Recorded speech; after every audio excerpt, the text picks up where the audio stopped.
I have the pleasure to present to you Dr. Martin Luther King, Jr.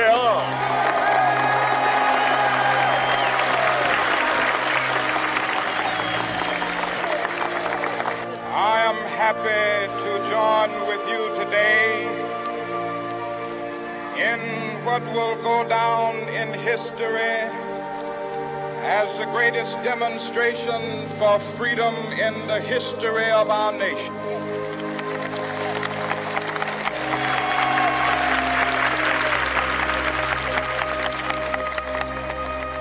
Five score years ago, a great American in whose symbolic shadow we stand today signed the Emancipation Proclamation. This momentous decree came as a great beacon light of hope to millions of Negro slaves who had been seared in the flames of withering injustice. It came as a joyous daybreak to end the long night of their captivity. But 100 years later, the Negro still is not free. 100 years later,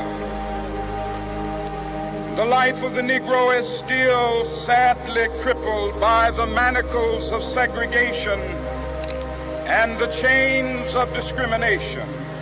100 years later, the Negro lives on a lonely island of poverty in the midst of a vast ocean of material prosperity. 100 years later, the Negro is still languished in the corners of American society and finds himself in exile in his own land. And so we've come here today to dramatize a shameful condition. In a sense, we've come to our nation's capital to cash a check. When the architects of our republic wrote the magnificent words of the Constitution and the Declaration of Independence, they were signing a promissory note to which every American was to fall heir. This note was a promise that all men, yes, black men as well as white men, would be guaranteed the unalienable rights of life, liberty, and the pursuit of happiness. It is obvious today that America has defaulted on this promissory note insofar as her citizens of color are concerned. Instead of honoring this sacred obligation, America has given the Negro people a bad check, a check which has come back marked insufficient funds.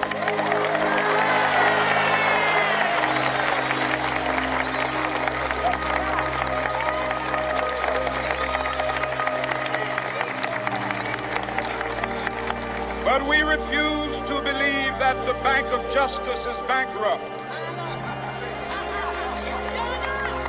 We refuse to believe that there are insufficient funds in the great vaults of opportunity of this nation. So we've come to cash this check, a check that will give us upon demand the riches of freedom and the security of justice.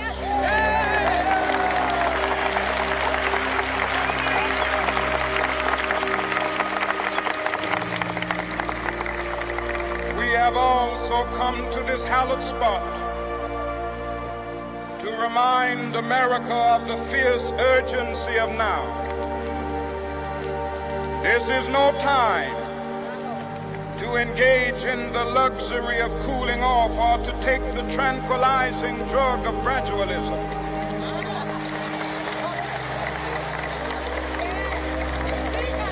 Now is the time to make real the promises of democracy.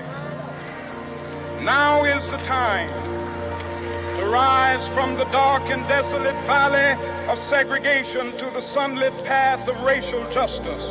Now is the time to lift our nation from the quicksands of racial injustice to the solid rock of brotherhood. Now is the time to make justice a reality for all of God's children. It would be fatal for the nation to overlook the urgency of the moment. This sweltering summit of the Negro's legitimate discontent will not pass until that is an invigorating autumn of freedom and equality. 1963 is not an end, but a beginning. Those who hope that the Negro needed to blow off steam and will now be content will have a rude awakening if the nation returns to business as usual.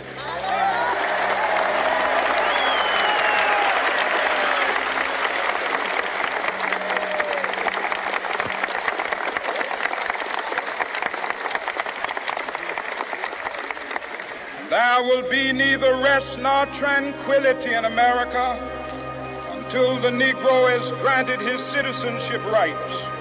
The whirlwinds of revolt will continue to shake the foundations of our nation until the bright day of justice emerges. But that is something that I must say to my people who stand on the warm threshold which leads into the palace of justice.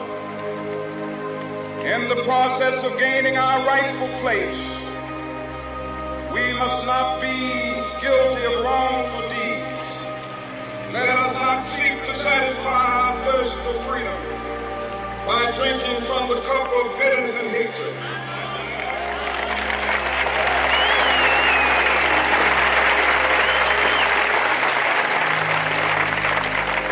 We must forever conduct our struggle on the high plane of dignity and discipline.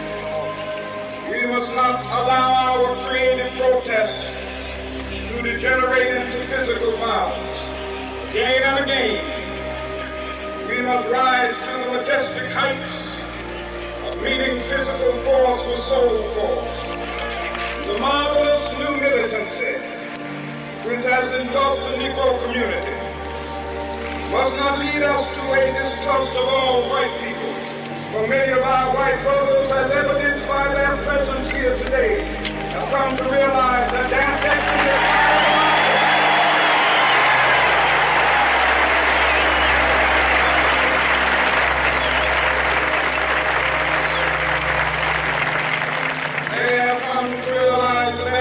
is inextricably bound to our freedom.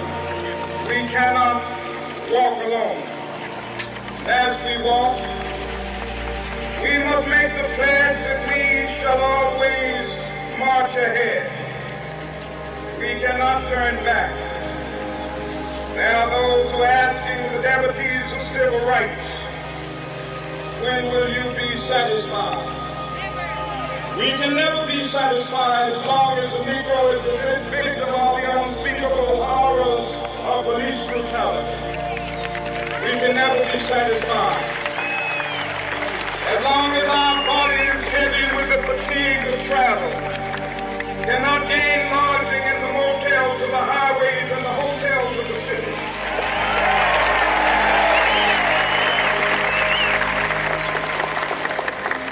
We cannot be satisfied as long as a Negro in Mississippi cannot vote and a Negro in New York believes he has nothing for which to vote.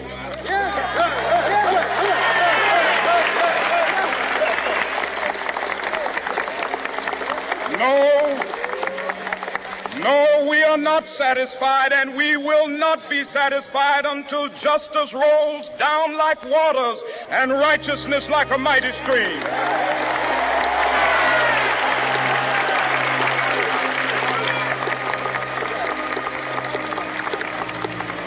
I am not unmindful that some of you have come here out of great trials and tribulations.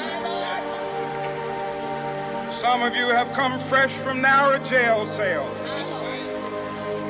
Some of you have come from areas where your quest for freedom left you battered by the storms